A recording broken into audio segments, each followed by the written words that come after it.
On one day in March 2022, as the world was cautiously reopening from the pandemic, Cathay Pacific carried exactly 58 passengers. Not 58,000, not 5,800, 58 human beings across its entire global network. The airline served just a handful of destinations. More than 40 of its 222 aircraft sat parked, engines wrapped in protective covers, landing gear sealed against the elements. Cathay Pacific, once the crown jewel of Asian aviation, was operationally dead. For decades, the global aviation industry accepted a basic hierarchy.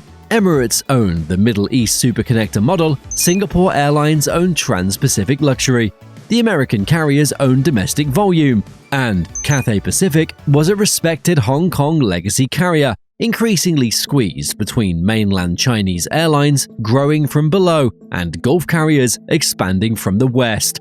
Yet by 2025, Cathay had reached more than 100 global destinations, was carrying over 36 million passengers, had committed over 100 billion Hong Kong dollars in future investment, and had ordered more than 100 new generation aircraft, including 30 A330-900 and 35 Boeing 777-9s. The airline had reconfigured its cabins around a premium-heavy strategy built on the new Aria Suite business class product that eliminated first class entirely from its 777-300ER fleet. But here's what makes no sense. Hong Kong is a city of just 7.5 million people. It has no domestic market, no hinterland, no captive passenger base the way London or New York provides for British Airways or Delta.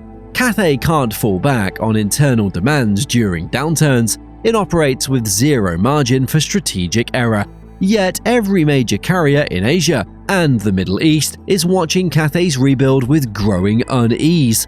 So, how can an airline with no domestic market, operating from one of the world's smallest territories, quietly become the most strategically positioned carrier on Earth? To understand why Cathay is betting everything on being Asia's indispensable connector, you need to understand why Hong Kong's position was underestimated for so long. Half of the world's population lives within a 5-hour flight of Hong Kong International Airport. That single statistic underpins the entire strategy. No other major hub, not Dubai, not Singapore, not London, can make that claim. Dubai sits at the crossroads of Europe and Asia, but it's peripheral to East Asia's massive population centers. Singapore connects Southeast Asia beautifully, but sits approximately 1,500 miles further from North America than Hong Kong. That distance penalty matters enormously when you're loading wide-body aircraft with cargo and passengers headed across the Pacific. The numbers are stark. In 2025, Cathay Pacific scheduled over 5,400 trans-Pacific flights, offering nearly 1.7 million seats. Singapore Airlines, the carrier most commonly compared to Cathay, scheduled over 2,200 trans-Pacific flights, with roughly 462,000 seats in the same period. Cathay didn't just lead the trans-Pacific market, it dominates it. Hong Kong connects more Asian city pairs to more Western destinations than any single hub on Earth. Tokyo is closer, but lacks Cathay's network depth into Southeast Asia and the Chinese mainland. Singapore is better positioned for Australia, but weaker for North Asia. Dubai requires backtracking for anyone originating east of India. Airlines adapted to these realities decades ago, but what they didn't anticipate was that Cathay would nearly die, and that the death would make it stronger. The COVID crisis hit Cathay Pacific unlike any other major airline. American carriers had domestic networks, European airlines had short-haul leisure markets. Cathay had nothing. Hong Kong's zero COVID policy wasn't just restrictive, it was among the most extreme quarantine regimes applied to any aviation workforce in history. To keep cargo and minimal passenger services running, Cathay implemented what it called the closed-loop system. Pilots and cabin crew volunteered for shifts lasting 11 to 28 days. They would fly a route, land, proceed directly to a quarantine hotel, remain confined to a single room for days, then fly again. no fresh air, no exercise beyond the hotel room, no contact with family except through video calls. The psychological toll was devastating. The Hong Kong Aircrew Officers Association documented widespread feelings of helplessness and despair among remaining staff. Cumulative losses during 2020 through 2022 was over 34 billion Hong Kong dollars. The airline required a 39 billion Hong Kong dollar recapitalization package involving the Hong Kong government. By any conventional measure, Cathay Pacific should have emerged from the pandemic diminished, a shadow carrier limping back to partial service. Instead, it emerged rebuilt from the ground up, and that rebuilding was deliberate. What happened next represents one of the most aggressive fleet and product investments in modern aviation history. In August 2024, Cathay announced a 100 billion Hong Kong dollar investment plan covering fleet renewal, cabin products, airport lounges, and digital infrastructure. This wasn't recovery spending, this was transformation capital. The fleet strategy tells the story most clearly. Cathay currently operates 48 A350 passenger aircraft in both the A350-900 and A350-1000 variants. The airline has ordered 30 Airbus A330-900 aircraft with purchase rights for 30 more, deliveries beginning 2028. It holds orders for 35 Boeing 777-9 jets, the next-generation flagship, with delivery expected around 2027. And it ordered 6 Airbus A350F freighters with options for 20 additional frames to replace its aging 747-400 ERF cargo fleet.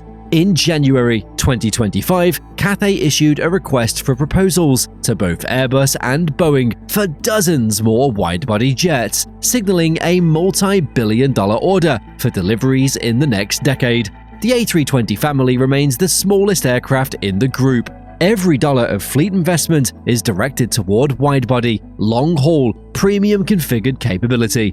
But the fleet numbers alone don't explain the strategy. The cabin reconfiguration does. What Cathay has done with its Boeing 777-300ER fleet represents one of the most aggressive premium-heavy reconfigurations in the industry. The airline removed first class entirely from these aircraft. In its place, Cathay expanded business class to 45 Aria suite seats, each featuring sliding doors, 4K screens, wireless charging, and high privacy walls. Premium economy expanded to 48 seats. Why accept the elimination of first class, historically the highest yielding cabin? Because the mathematics of premium destiny changed. A traditional configuration might carry 6 first-class passengers, generating extraordinary per-seat revenue, but consuming enormous cabin space. By converting that space to 45 Aria suites, Cathay maximizes revenue per square foot, while offering a product that competes directly with competitors' first class at business class price points. That is not a cost-cutting measure, it's a yield architecture decision. Cathay is deliberately building an aircraft configuration that extracts maximum premium revenue from every flight. The airline protects these yields aggressively, managing seat availability and award booking to prevent dilution. The Aria Suite accomplishes something specific. It positions Cathay's business class as the de facto first-class product on routes where competitors offer older, less competitive cabins. When a passenger compares Cathay's Aria Suite to a competitor's angled flat business seat on the same Hong Kong to London route, the choice becomes obvious. But here's where this entire story takes a big unexpected turn. The significance of Cathay's rebuild isn't really about Hong Kong's 7.5 million residents, and it isn't about the Aria Suite or the fleet orders. It's about what a single airport can do when its catchment area quietly expands from 7.5 million to 86 million people. The Greater Bay Area, the megalopolis encompassing Hong Kong, Shenzhen, Guangzhou, Zhuhai, Macau, and surrounding cities, holds 86 million residents. It contains some of the world's most productive manufacturing centers, its fastest growing technology companies, and an expanding city of premium leisure travelers. Cathay has built intermodal systems that effectively turn the entire Greater Bay Area into Hong Kong's airport hinterland. Passengers in Shenzhen and Zhuhai can check in for Cathay flights at ferry ports and bus terminals, clearing customs at these locations and arriving directly at the airport's bonded area. They bypass Hong Kong immigration entirely. For the passenger, the experience is seamless. For Cathay, the effect is transformative. You see, Cathay isn't just serving Hong Kong, it's functioning as the de facto international gateway for an economic zone larger than most European cities. The Hong Kong-Zhuhai-Macau Bridge enables Cathay Cargo's intermodal cold chain routes, where perishables fly into Hong Kong and truck immediately into mainland markets under a single air waybill. 70% of Cathay's freight operations are now digitized, reducing processing times by 40%. This creates something no competitor can easily replicate. Singapore Airlines cannot build feeder networks into southern China. Emirates cannot offer customs-integrated bus services from Shenzhen to Dubai. The geographic integration is physically, politically, and logistically unique to Hong Kong. The final infrastructure piece fell into place in November 2024. Hong Kong International Airport's 3-runway system became fully operational, increasing the airport's eventual capacity by 50% to handle 120 million passengers annually by 2035. For Cathay, this removed the last constraint on growth: slot availability. Consider what this means competitively. London Heathrow is permanently slot constrained. Tokyo Haneda rations access. Singapore Changi is expanding but faces years of construction. Cathay Pacific now operates from a hub with surplus runway capacity, purpose-built for the next decade of expansion. When Ronald Lam stated that the completion of Cathay's rebuild, coinciding with the 3-runway opening, meant the airline could truly put the pandemic behind it, he was describing a convergence that competitors cannot replicate on any timeline. Cathay now operates 283 weekly flights to 19 mainland Chinese cities. It flies to Sydney with up to 4 daily departures, Melbourne with up to 3, Perth and Brisbane with regular up to double daily service. The Hong Kong-Taipei route alone carried 6.8 million seats in 2024, making it the world's busiest international airline route. The airline resumed non-stop flights to Seattle in March 2026, expanding its network to 9 cities. Most carriers cannot replicate Cathay's position. The barriers are structural, not operational. Geography presents the most fundamental obstacle.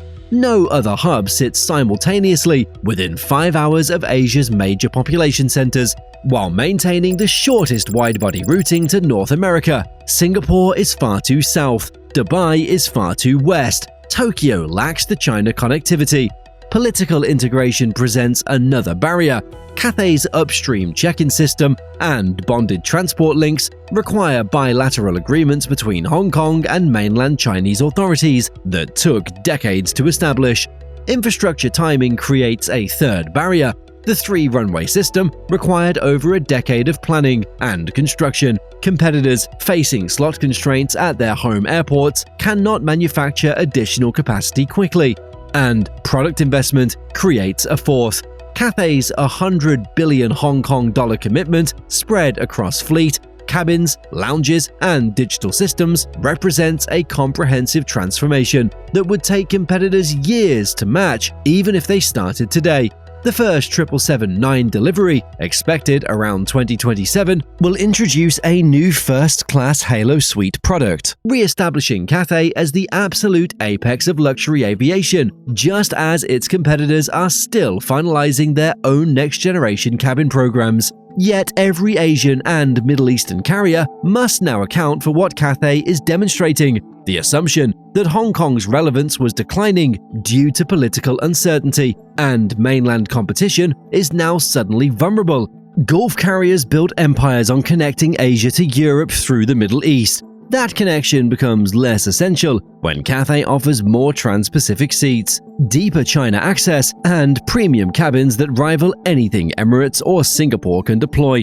12 aircraft don't scale volume, they scale influence. But Cathay isn't building with 12 aircraft, it's building with more than 100 new frames, a 3-runway airport, and 86 million people in its expanded catchment area.